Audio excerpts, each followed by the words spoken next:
2, 3, 4, 5, 6, 7, 8. Okay.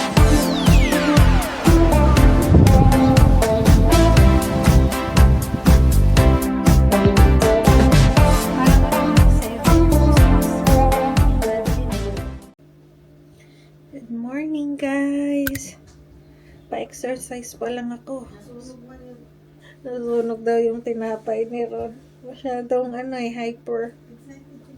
Excited much. Hindi na mapakalma. Yan. Good morning. So, 7 a.m. Late ang gising. Kanina gising na ako kasi nag-alarm. 5:45. Pero ang dilim pa, parang gabi. So, pumakit ako ulit. At ayan, nagising ako 1 hour later na. So, 30 minutes na lang darating na yung ating mga mga gagawa ng kusina. At ang ginaw siguro mga 7 degrees ngayon. Ayan.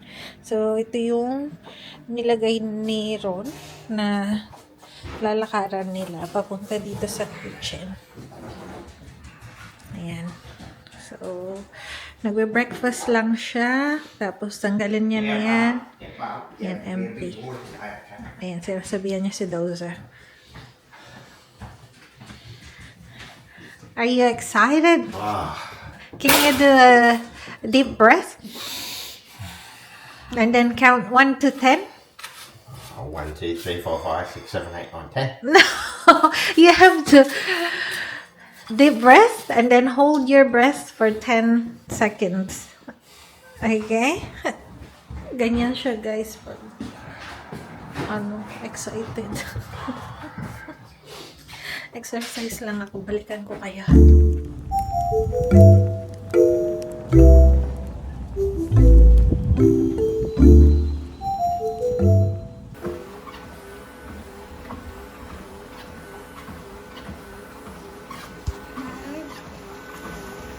Lang, toast ka na sa kakatahon.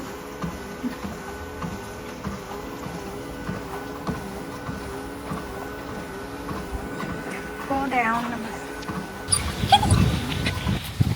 Bab, anong nangyayari, Bab? Ayan siya. Masyadong hyper.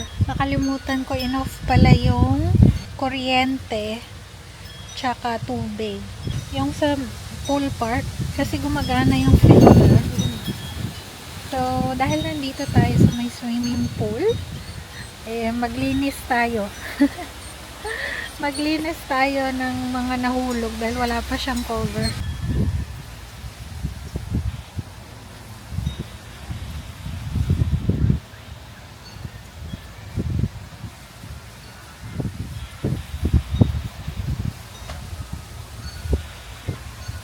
Hindi kasi tinakpan.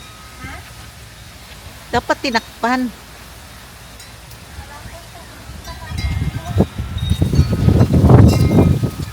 Oh, dami. Daming dahon.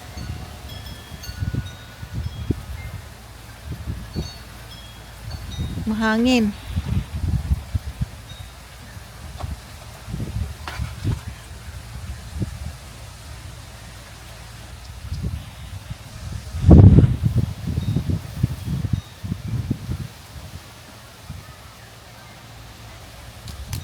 Daming ganito, guys. Ang dahon. Galing sa kapitbahay. Anong kapitbahay? Sa kabila yan?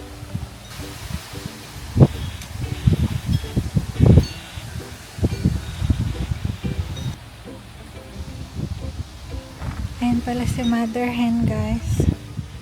Tambay kami ngayon.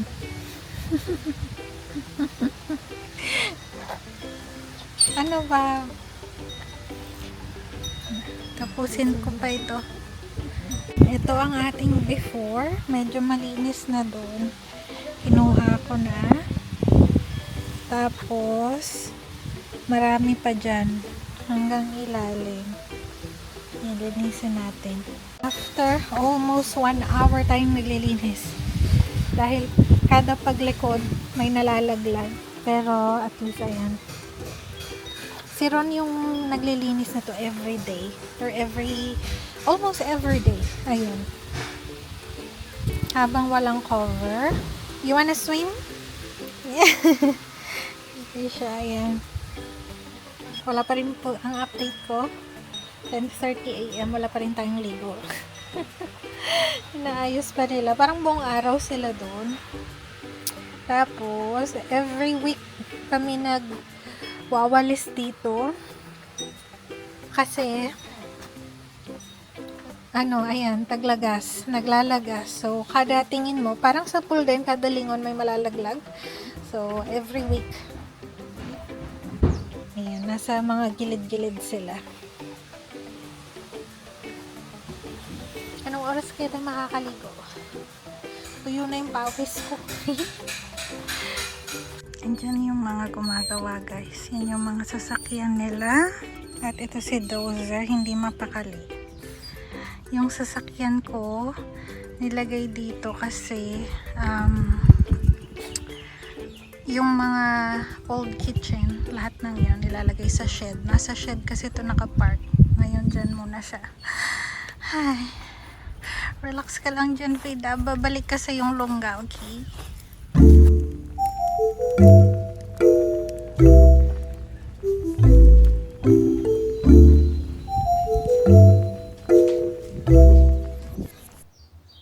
Ay, mukha pala ako naka-shades.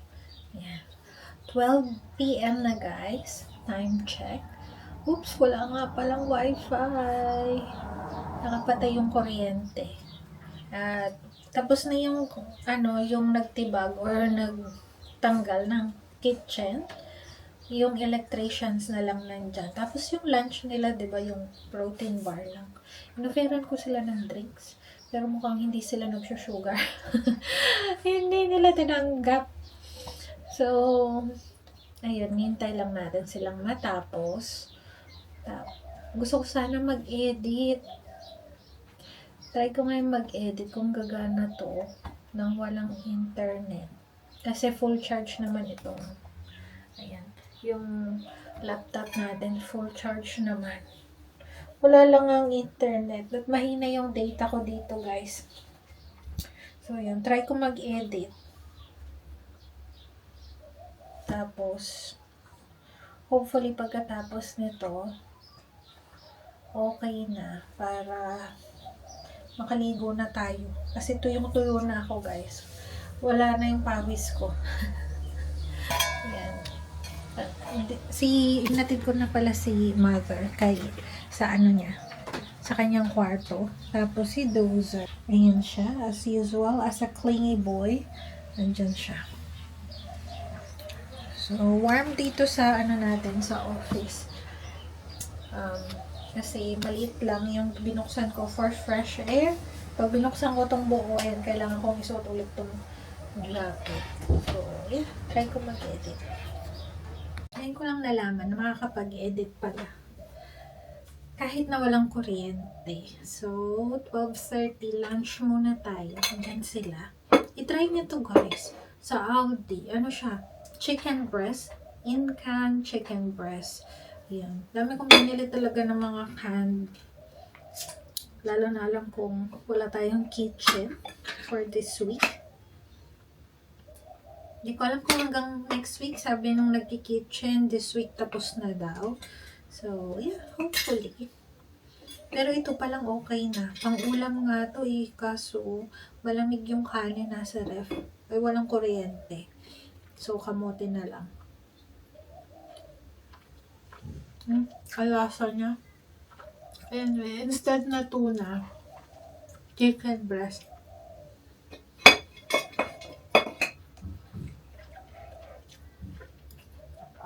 Si Dozer, nagtatampo na yan. Kinain naman.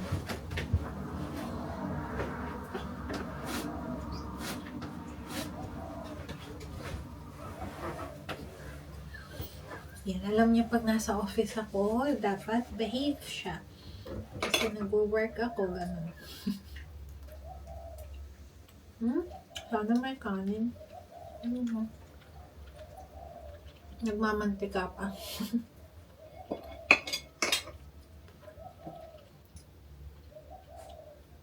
For now, ito muna. Yeah. Wala naman siya masyadong bukbok. Minsan kinakain ko na yung balat, pati balat eh. Kasi healthy din daw yun. Ayan, kain tayong kamote. Purple siya sa labas, pero sa loob, ayun, puti. Kaya mas gusto ko yung puti yung balat, tapos purple yung labas.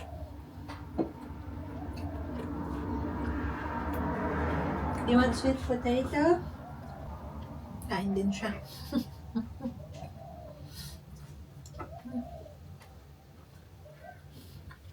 Pwede na rin. Matamis, para matamis yung kanin, ganun. Sarap, ang tamis din.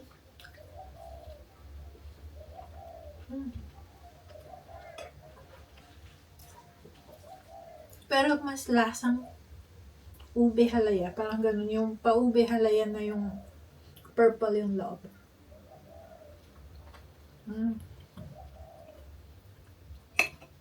Sarap.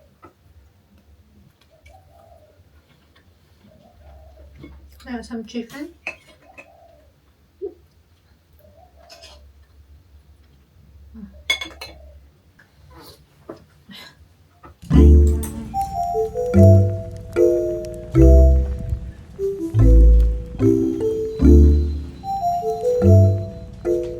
Ito na guys, ang during.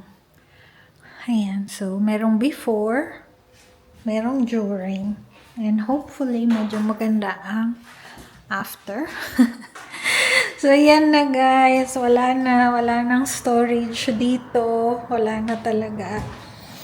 Tapos nakabit na yung mga bagong tubo. Mas maganda sana kung dito yung sink. Pero hindi kasi kami sure before ano ba yung nandito kasi medyo umuuka din or medyo may parang paano dito pabukol yung sahig, pero dahil siguro sa kalumaan lang pala na cover. So ito yung original floor, tapos nilagyan nito kaya siya medyo lumulobo. Pero dahil na plan na to, doon na talaga ulit yung sink. Hindi na natin gagalawin yung dishwasher sa likod niyan. For now, then we'll see. Pag maka-LL tayo in the future, baka ipalipat natin dito yung sink or mag-add tayo. Pero yan, so far, wala na tayong mga cabinet and everything. Naglagay sila dito ng bagong PowerPoint. Ito, bago din to. Another PowerPoint here kasi dyan ilalagay yung fridge. Ayan. Tapos pakita ko na din, siguro tong bahay na to 60, if not 80, if not 100 years old. So dito talaga yung original cooking or ano nila, cooktop or ano ba tawag dito? Fireplace. So ganito yung lutuan nung araw. Alam niyo yung parang chimenea ba yun? Chimney style or fireplace style. Parang ganun, parang chimney. Pero lutuan daw yan dati sa pagkakaporma niya. Kaya siya may space dyan, diba? Nakaka-amaze lang talaga yung mga sinaunang bahay. Kung gaano katibay yan. Tapos pininturahan lang nila kasi bricks daw to before. Parang ganun. So, dahil ilalagay natin dito yung stove, so parang ibabalik pala natin sa original position. So, kung buhay man or hindi, yung mga original owners nito, ayan po, ibabalik po natin ang lutuan dito sa side na ito. So, happy ako doon. Ayan. Ito yung before na renovation. Ganyan siya. Yung tinapalan lang nila dyan ng kahoy. Hindi ko sure kung bakit hindi nila tinapalan ng buo yan. Baka may something. Hindi ko kasi alam dito may mga asbestos pa, may mga ganon-ganon na ano yun. Hindi ko alam. So, may mga ano dyan. Hindi ko alam ilang taon nang nakatira yung mga ano dyan, web. Pero nilinis na nila ito kanina. So, paras talaga siyang chimney kasi pag lumabas, doon ko lang na-realize yung pagkalabas ko dito sa may likod, yung nagka-canvas or parang gumagawa ng quote yung contractor, yung sinabi nila may fireplace dito. Doon ko lang na-realize. So, sa labas nito, meron talaga siyang chimney. So, yan, tinakpan din nila yung previous owner or baka yung owner pa bago sila, yung pinarenovate itong kitchen. So, yan, tinakpan dyan. Tapos, di ko alam kung binarahan din yung mismong chimenea. Pero, yun. Pricey kung gagawin natin yung original talaga. So, yan. Modern naman na yung kitchen na ilalagay natin dito. Yan ang update natin. Day 1 ng renovation ng kitchen. And, di muna ako magpapakita, guys. Maliligo muna tayo. Good evening, guys. Finally, nakaligo na tayo. Diretso pajama na dahil malamig. Time check 5:15 p.m. So, makikita nyo, ayan. Parang ano na, 7 o 6. Yan, padilim na. Yan, dito tayo sa labas magluluto. So, lutuan ko lang ng noodles, syrup. Nilagyan ko ng corn. Tapos, mamaya pag kumulo, nalalagyan natin ng broccoli. Parang medyo healthy naman. Ito naman yung sa kanya. Cheese ramen. Yung mga hindi mahilig sa maanghang, pwede. So, luto lang tayo. Ewan ko kung nakikita dyan sa camera, pero pula na siya. So, paubos na ang ating butane. Kailangan ng palitan. Pero, hindi pa siya kumukulo. Ano ba ito palitan? Ayan ang ating noodles. Ay, hindi pala sa atin, kay Ron. Lagyan natin ng isang itlog. Yung nagbe-video, guys, gutom na yun.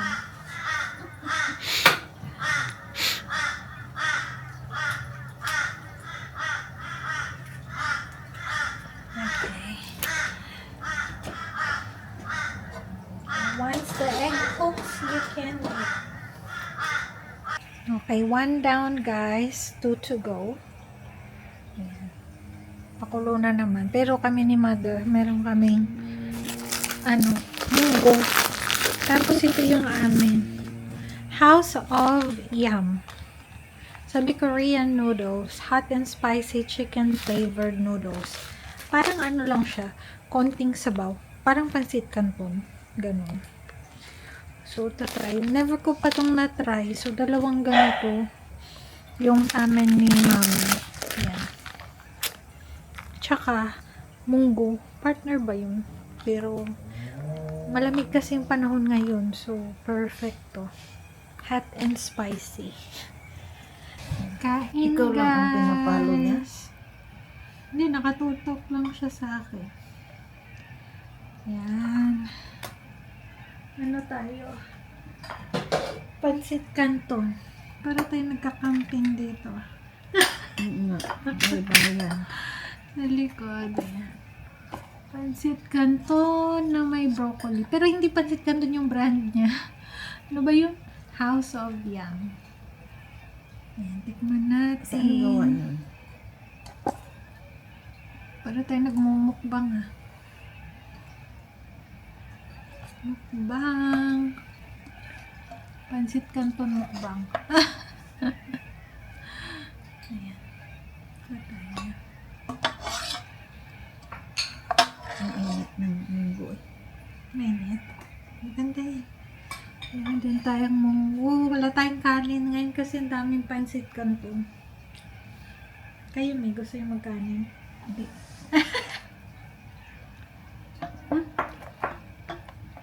Ang init nga. Init na isang doon. Masarap to, may tuyo. May tuyo din ah. Hindi na. May paalala yan ta. Gabi na yun, magkain na naman ng ang tuyo. May kanin yan. Sa akin, kumuha ka na ng itlog. Sa akin to. Ang ganda tingnan. Ang ganda i-picturean ko din. Asan yung chopstick ko? Ewan ko saan dito.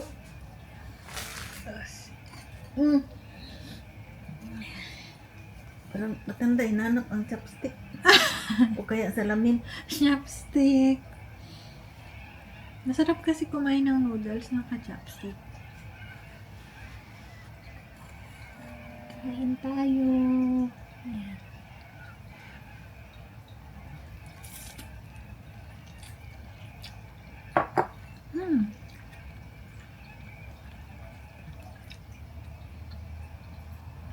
Ano yan? Picture or video? Video.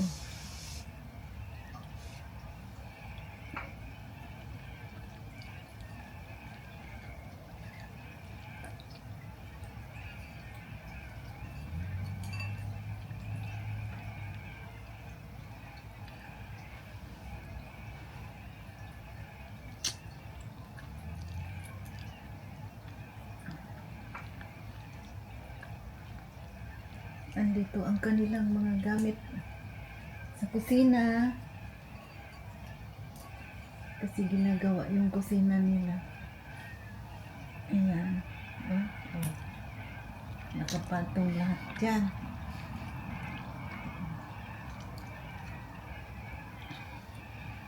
Ayun yung pinaglutuan. Ang pangalan yan di, yung maliit. Ah, butin. Anong pangalan di? Ang pangalan yan? Gusto. Ano ba?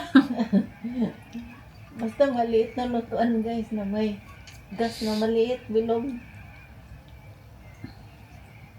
Manghang.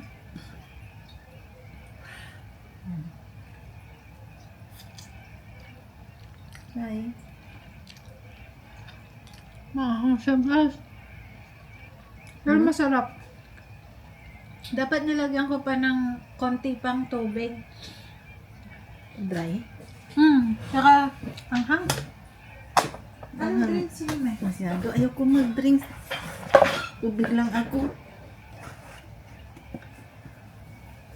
Ay, may spoon pa dito. Ay, bukas na yan. Kung gusto niyo, maglagay sa baunan o sa mangkok ng tanghalian bukas. Oo nga, ano. Para naka-ready na. Ayan. Manghang. Melon milk. Mukhang masyado. No. Hindi naman, pero wala pa ang tubig eh. Ito na lang. Sa akin to, sure ka. Double yolk. Hindi, wala na. Ubus na yun. Sa Costco yan. Masarap yung ganyan. O yung Kain kami malasadong itlog. Tapos may noodles. Ayan. Pansit Canton. Ako, kadami. Kain tayo guys ng mandarin. O kyat-kyat sa atin. Nanonood lang kami ng Maybe. O yung si Raisa May tsaka si Bimbi sa Itbulaga. Yung replay sa YouTube. Ang tawag sa kanila? Maybe. Baby. Kasi Raisa May tapos Bimbi. Baby. Maybe. Ayan. Tapos pagkatapos nito, kami ay magre-recharge dahil bukas maaga na naman. Ano naman yung sahig naman ng kusina. Yung papalitan o yung gagawin bukas. So maaga ulit. At lubat na lubat. Yummy.